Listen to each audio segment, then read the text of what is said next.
One, two, three.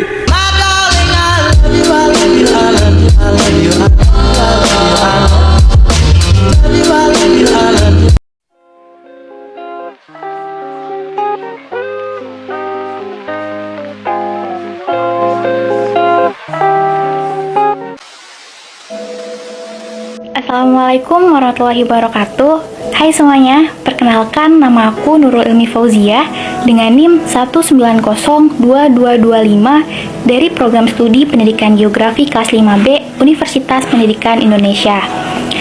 Pada video kali ini, aku akan memaparkan materi mengenai bencana hidrometeorologi. Nah, teman-teman, sebelum memasuki materi lebih lanjut, bisa kita lihat ya beberapa waktu terakhir terjadi hujan deras di sejumlah daerah di Indonesia. Melihat kondisi itu, Badan Meteorologi, Klimatologi, dan Geofisika atau BMKG dari web resminya menyampaikan agar masyarakat waspada datangnya La Nina menjelang akhir tahun ini. Hal itu berkaitan dengan perkembangan terbaru dari data suhu permukaan laut di Samudra Pasifik bagian tengah dan timur. Kondisi itu diperkirakan akan terus berkembang dan akan terjadinya La Nina hingga Februari tahun 2022. Lalu, apa itu La Nina? La Nina adalah fenomena iklim yang terjadi di Samudra Pasifik yang ikut mempengaruhi cuaca di seluruh dunia. Saat terjadi La Nina, angin pesat berhembus lebih kencang dari biasanya, sehingga mendorong lebih banyak air hangat ke wilayah Asia. Dengan adanya potensi peningkatan curah hujan itu, maka kita perlu waspada terhadap bencana hidrometeorologi.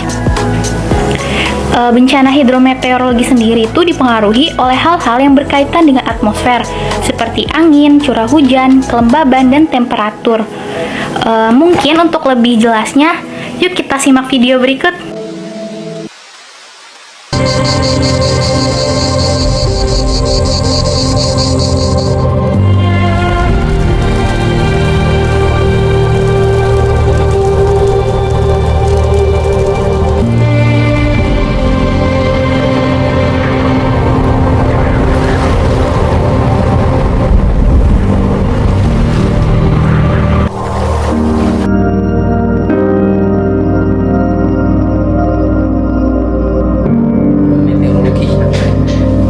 Asal katanya dari hidrologi dan meteorologi. Berarti kalau kita bicara hidrometeorologi, kita berbicara dua aspek meteorologi dan hidrologi. Nah, itu cabang dari ilmu hidrologi dan ilmu meteorologi.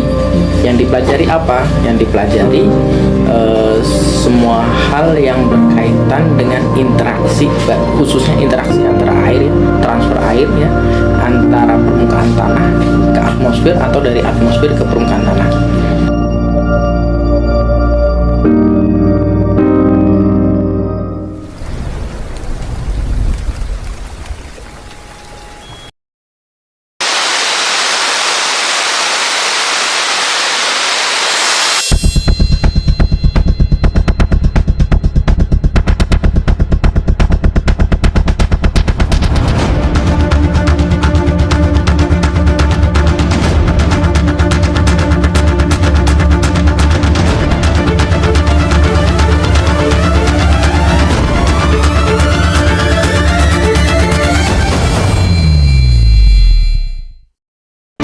Ya, awal November 2021, Badan Meteorologi, Klimatologi, dan Geofisika sudah menetapkan sejumlah daerah Indonesia dalam status siaga bencana hidrometeorologi.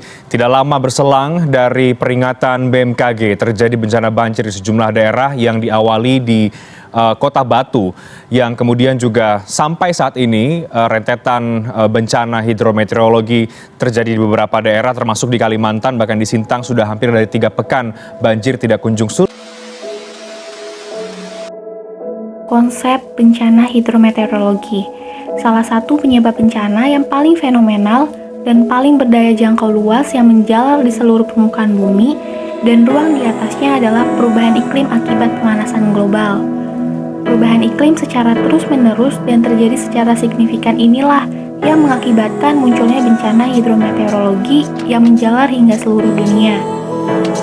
Bencana hidrometeorologi adalah bencana alam yang berhubungan dengan iklim yang dapat berupa banjir, longsor, angin topan, gelombang pasang, dan kekeringan.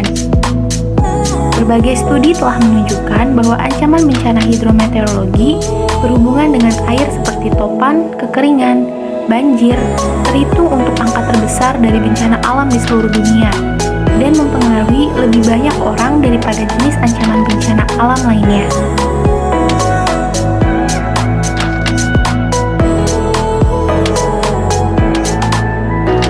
Selanjutnya, kita akan membahas mengenai macam-macam bencana hidrometeorologi. Di sini aku akan menjelaskan 3 jenis bencana termasuk di dalamnya mitigasinya, yaitu bencana banjir, kekeringan, dan angin topan. Yang pertama yaitu bencana banjir. Bencana banjir adalah bencana yang paling sering melanda Indonesia. Curah hujan di atas normal dan adanya pasang naik air laut merupakan penyebab utama terjadinya banjir. Selain itu, faktor ulah manusia juga berperan penting, seperti penggunaan lahan yang tidak tepat, pembuangan sampah ke dalam sungai, pembangunan pemukiman di daerah dataran banjir, dan sebagainya. Lalu, mitigasi dan upaya pengurangan resiko bencana banjir, yaitu penataan daerah aliran sungai secara terpadu dan sesuai fungsi lahan. Tidak membangun rumah dan pemukiman di bantaran sungai serta di daerah banjir. Pemasangan pompa untuk daerah yang lebih rendah dari pemukiman laut. Lalu yang terakhir, program penghijauan daerah hulu sungai harus selalu dilaksanakan serta mengurangi aktivitas di bagian sungai rawan banjir. Lalu yang kedua ada bencana kekeringan. Kekeringan merupakan suatu bencana yang terjadi saat musim kemarau. Beberapa daerah di Indonesia memiliki ancaman bencana kekeringan cukup tinggi. Bencana kekeringan sendiri merupakan keadaan kekurangan pasokan air pada suatu daerah dalam waktu berkepanjangan. Kejadian kekeringan akan terjadi apabila suatu daerah tertentu mengalami curah hujan yang di bawah rata-rata atau tidak hujan sama sekali. Musim kemarau yang panjang akan menyebabkan kekeringan karena cadangan air tanah akan habis akibat penguapan atau evaporasi, transpirasi, ataupun penggunaan lain oleh manusia. Kekeringan bisa memberikan dampak buruk bagi kehidupan, bukan hanya manusia, namun juga terhadap lingkungan. Kekeringan mampu menjadi bencana alam yang cukup besar, sebab bila suatu daerah mengalami kekeringan, maka akan menimbulkan permasalahan bagi sumber pendapatan masyarakat dan memberikan dampak buruk bagi pertanian dan ekosistemnya.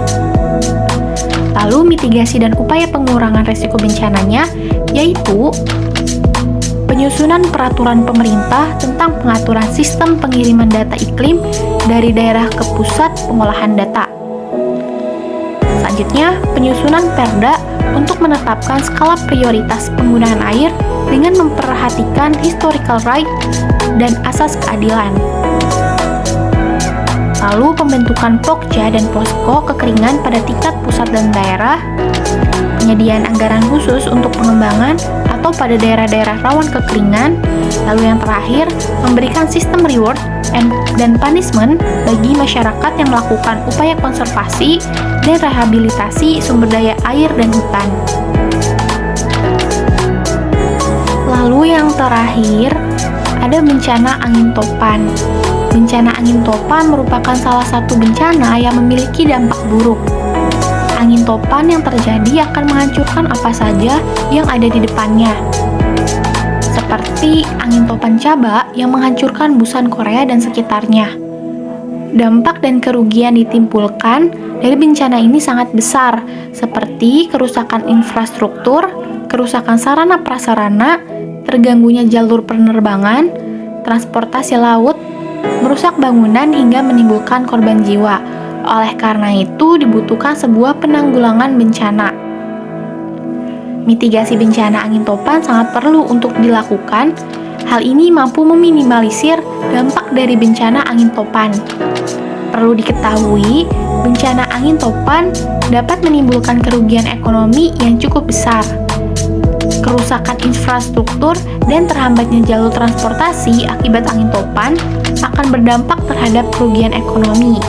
Oleh sebab itu, mengantisipasi dampak dan kerugian yang cukup besar sangat diperlukan mitigasi bencana angin topan.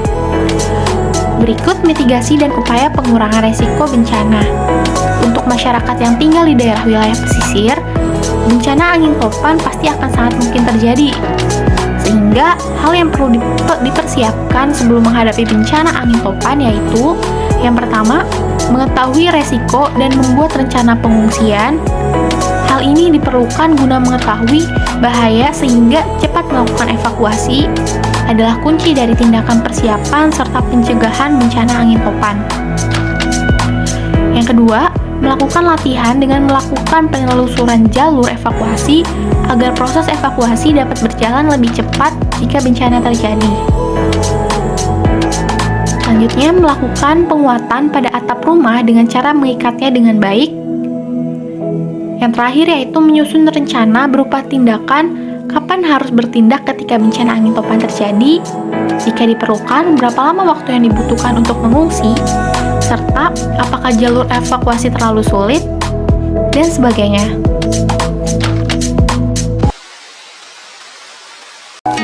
She's a Mona Lisa. Everyone's lining up to see